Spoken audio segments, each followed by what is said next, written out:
Bismillahirrahmanirrahim. Assalamualaikum warahmatullahi wabarakatuh. Berjumpa kembali anak-anak dalam mata pelajaran Pendidikan Agama Islam dan Budi Pekerti. Tema kali ini kita akan membahas tentang meraih berkah dengan mewaris. Dengan subtema yaitu dasar-dasar hukum mewaris. Sebelum kita belajar, coba perhatikan anak-anak pada slide yang sudah Ibu tampilkan.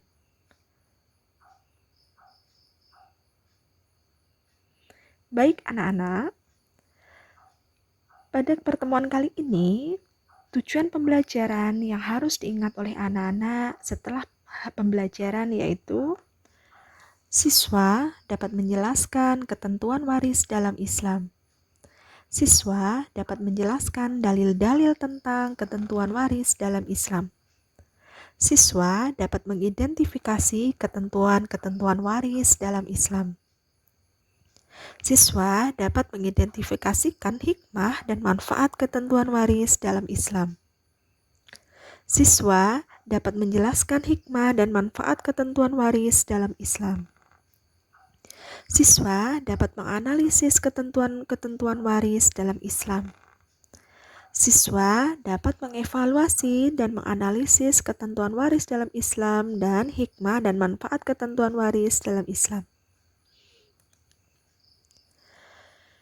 Sumber hukum ilmu mawaris yang paling utama adalah Al-Quran, kemudian As-Sunnah atau hadis.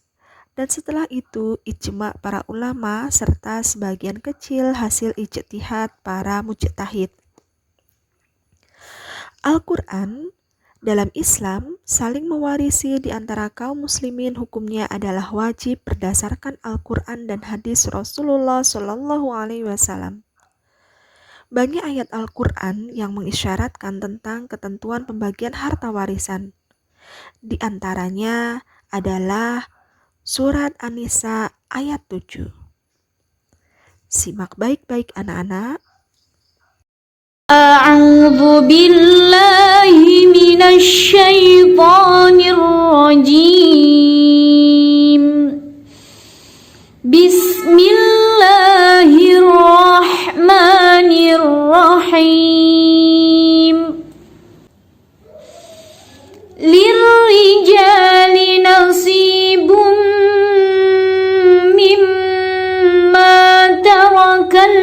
الوالدان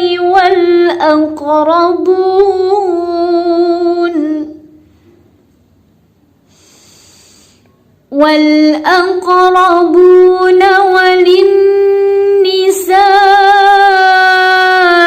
نصيب مما ترك الوالدان والأقربون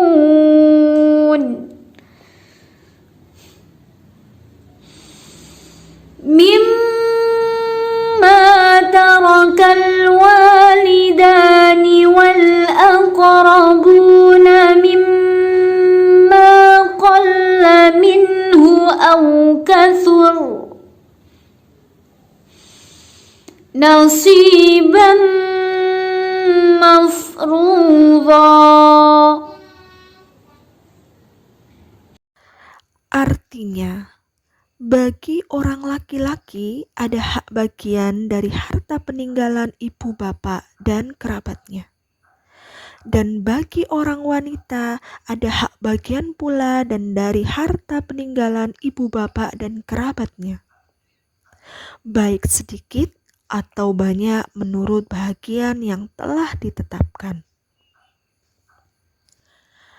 Ayat kedua yaitu pada surat An-Nisa ayat 11 dan 12.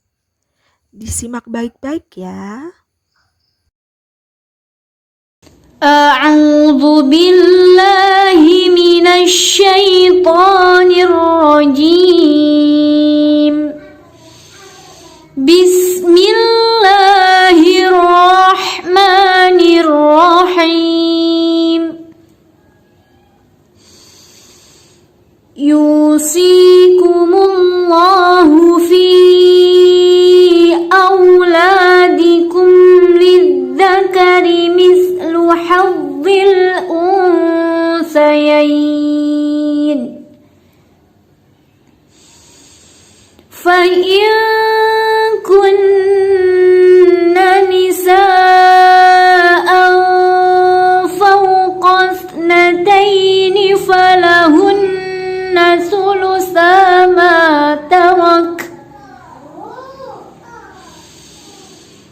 فإن كانت واحدة فلها النصف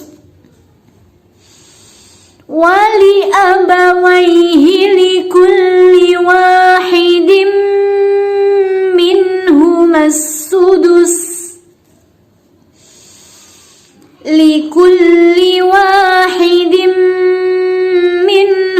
السدس مما ترك إن كان له ولد فإن لم يكن له ولد وورثه أبواه فلأمه السدس فإن كان له إخوة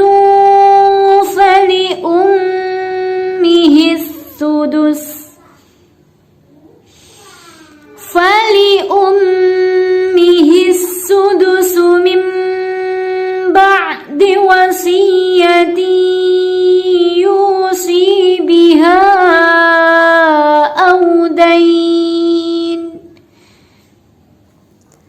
Allah Subhanahu wa Ta'ala mensyariatkan bagimu tentang pembagian pusaka untuk anak-anakmu, yaitu bagian seorang anak lelaki sama dengan bagian 2 orang anak perempuan. Jika anak itu semuanya perempuan, lebih dari 2, maka bagi mereka 2/3 dari harta yang ditinggalkan. Jika anak perempuan itu seorang saja, maka ia memperoleh separuh harta. Dan untuk 2 orang ibu bapak, bagi masing-masingnya 1/6 dari harta yang ditinggalkan. Jika yang meninggal itu mempunyai anak, jika orang yang meninggal tidak mempunyai anak dan ia diwarisi oleh bapak ibunya saja, maka ibunya mendapatkan 1/3. Jika yang meninggal itu mempunyai beberapa saudara, maka ibunya mendapat 1/6. Pembagian-pembagian tersebut di atas sesudah dipenuhi wasiat yang ia buat atau dan sesudah dibayar hutangnya. Ahli waris dalam pembagian harta warisan terbagi menjadi 2 macam, yaitu ahli waris zawil furud yang bagiannya telah ditentukan, dan ahli waris asobah yang bagiannya berupa sisa setelah diambil oleh zawil furud. Anak-anak yang ibu cintai, silahkan diamati dan dipahami tabel bagan pembagian ahli waris berikut.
Syarat-syarat mendapatkan warisan. Yang pertama, tidak adanya salah satu penghalang dari penghalang-penghalang untuk mendapatkan warisan. 2. Kematian orang yang telah diwarisi. 3. Ahli waris hidup pada saat orang yang memberi warisan telah meninggal dunia.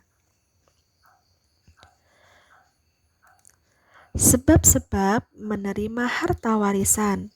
Yang pertama, nasab atau keturunan, yakni kerabat, yaitu ahli waris yang terdiri dari bapak dari orang yang diwarisi atau anak-anaknya beserta jalur ke sampingnya, saudara-saudara beserta anak-anak mereka, serta paman-paman dari jalur bapak beserta anak-anak mereka. Jalur nasab ini dijelaskan dalam surat An-Nisa ayat 33. Yang kedua, jalur pernikahan, yaitu akad yang sah untuk menghalalkan hubungan suami istri, walaupun suaminya belum menggaulinya serta belum berduaan dengannya. Jalur ini dijelaskan dalam firman Allah surat An-Nisa ayat 12. Yang ketiga yaitu wala, yaitu seseorang yang memerdekakan budak laki-laki atau budak wanita. Kemudian, sebab-sebab tidak mendapatkan harta warisan. Yang pertama, kekafiran. Dalam Rasulullah bersabda, orang muslim tidak mewarisi orang kafir, dan orang kafir tidak mewarisi orang muslim. Yang kedua yaitu pembunuhan. Dalam sebuah hadis, pembunuh tidak dapat berhak mendapatkan apapun dari harta peninggalan orang yang telah dibunuhnya. Yang ketiga, perbudakan. Seorang budak tidak dapat mewarisi ataupun diwarisi baik budak secara utuh ataupun sebagian. Yang keempat, perzinaan. Seorang anak yang lahir dari hasil perzinaan tidak dapat diwarisi dan mewarisi bapaknya. Yang keempat, li'an. Li'an adalah anak suami atau istri yang melakukan li'an. Tidak dapat mewarisi dan diwarisi bapak yang tidak mengakuinya sebagai anak. Hal ini dikiaskan dengan anak dari hasil perzinaan. Ibu akhiri, Assalamualaikum warahmatullahi wabarakatuh.